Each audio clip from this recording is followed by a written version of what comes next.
Star hospital సుఖీభవకు స్వాగతం. ఈరోజు సుఖీభవలో విష జ్వరాలు, ఆయుర్వేద చికిత్స, హెచ్ఐవి బాధితులకు గ్రీన్ టీ ఎంతో మేలు, బరువు తగ్గితే షుగర్ అదుపు, డిస్క్ జారితే నడుము నొప్పి, ఇంకా సమస్య సలహా హెల్త్ టిప్.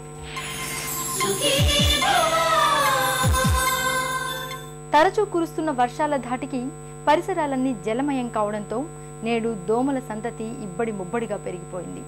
ఫలితంగా దోమలు స్వైర విహారం చేస్తూ విష జ్వరాల్ని ఉధృతంగా వ్యాప్తి చేస్తున్నాయి. ఈ నేపథ్యంలో విరుచుకుపడుతోన్న విష జ్వరాలకు అడ్డుకట్ట వేసేందుకు ఆయుర్వేదం చెబుతున్న పరిష్కార మార్గాల గురించి ఇప్పుడు తెలుసుకుందాం.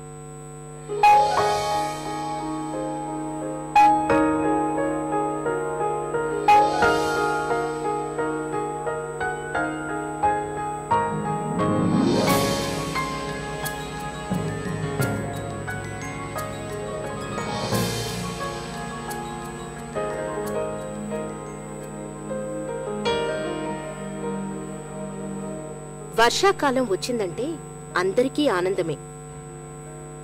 ఎండలకు సతమతమైన మనసుకు, నీటి ఇబ్బందులను ఎదుర్కొన్న జీవితానికి ఋతుపవనాల చల్లని గాలులు తాకగానే హాయిగా ఉంటుంది. అయితే వర్షాకాలంలో మారిన వాతావరణం మూలంగా తామర తంపగా పుట్టుకొచ్చే దోమల సంతతి మనిషికి రకరకాల విషజ్వరాల్ని తెచ్చిపెడుతూ ఉంటుంది. సాధారణ ఫ్లూ జ్వరాలు మొదలుకొని ప్రమాదకరం మలేరియా, ప్రాణాంతక డెంగ్యూ దాకా ఈ సీజన్లో విషజ్వరాలు ప్రబలుతూ ప్రజారోగ్యాన్ని ప్రమాదంలోకి నెడుతూ ఉంటాయి. మామూలుగానే జ్వరాలకి చరకుడు 13 రకాలైన జ్వరాలు చెప్పాడు, సుశ్రుతుడు 8 రకాలు అధికంగా చెప్పాడు.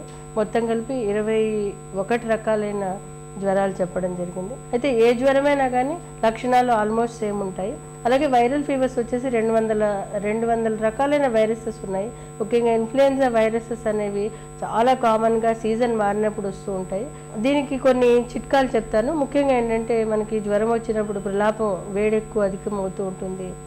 చెమట పట్టకుండా, ఒంట్లో వేడి తగ్గకుండా ఉన్నప్పుడు, టెంపరేచర్ తగ్గకుండా ఉన్నప్పుడు ధనియాలు, సొంటి, పిప్పళ్ళు, మిరియాలు ఇవన్నీ సమానంగా తీసుకుని కషాయంగా కాచి ఆ కషాయాన్ని బాగా పలచగా చేసి తేనెలో కలిపిస్తే కనుక చాలా చక్కగా పనిచేస్తుంది.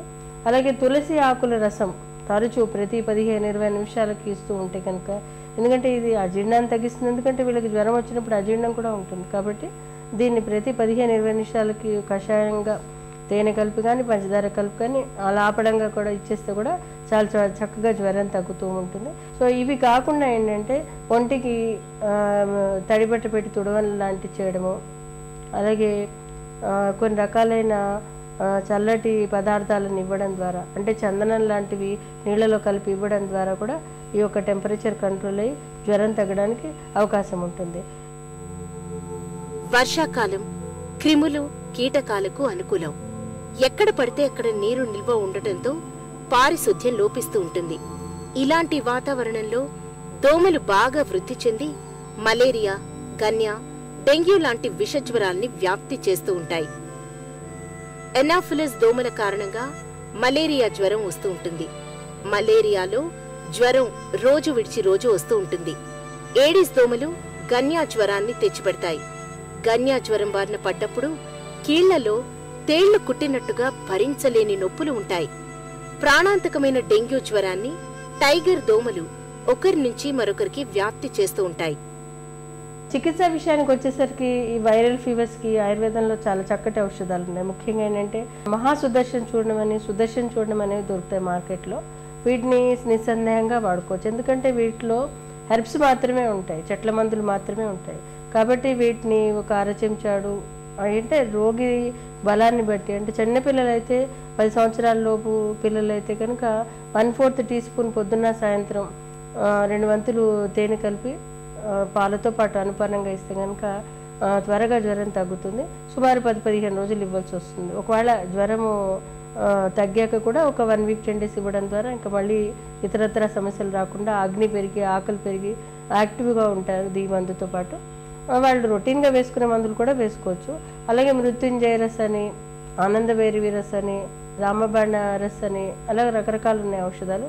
సో వీటిని కాంబినేషన్స్ తోటి ఇస్తూ ఉంటాం. అంటే కొంతమందికి జలుబు ఉంటూ ఉంటుంది, అలాంటప్పుడు లక్ష్మీ విలాస రస్ అని, సీతోఫలా చూడమని, తాళిసా చూడమని అంటే ఏ కాంబినేషన్లో మందు ఇవ్వాలని చూసుకుని ఇస్తూ ఉంటాము. జ్వరంతో బాధపడుతున్నప్పుడు సహజంగానే అరుగుదల శక్తి బాగా తగ్గిపోతుంది. ఇలాంటి పరిస్థితిలో ఒకేసారి ఎక్కువ మొత్తంలో ఆహారాన్ని తీసుకోకూడదు. తేలిగ్గా అరిగే ఆహార పదార్థాల్ని ఎక్కువగా తీసుకోవాలి. జ్వరంగా ఉన్నప్పుడు చెమటలు ఎక్కువగా పడుతూ ఉంటాయి.